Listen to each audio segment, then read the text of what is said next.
Hi, I am Lemon, and in this video I will show you how to autofill formulas in Excel without dragging. Let's get started. First, open your Excel worksheet that contains your data. Enter your formula in the first cell where you want the calculation to begin. For example, type your formula in the first row, then press enter. Now select the cell that contains the formula. Instead of dragging the fill handle all the way down, move your cursor to the small square in the bottom right corner of the selected cell. When the cursor changes to a black plus sign, simply double click the fill handle.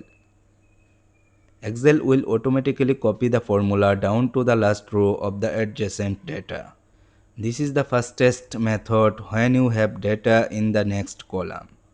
If the double click method doesn't work because your data contains black rows, first select the cell that contains the formula. Then press Ctrl plus Shift plus down arrow to select the range. Or simply select the entire range where you want the formula to be copied.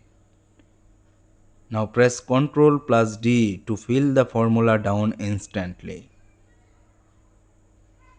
This is the easiest option if you work with data that grows over time. And that's it. You have successfully learned how to autofill formulas in Excel without dragging. If this video helped you out, leave a like and subscribe for more simple and easy to follow tutorials.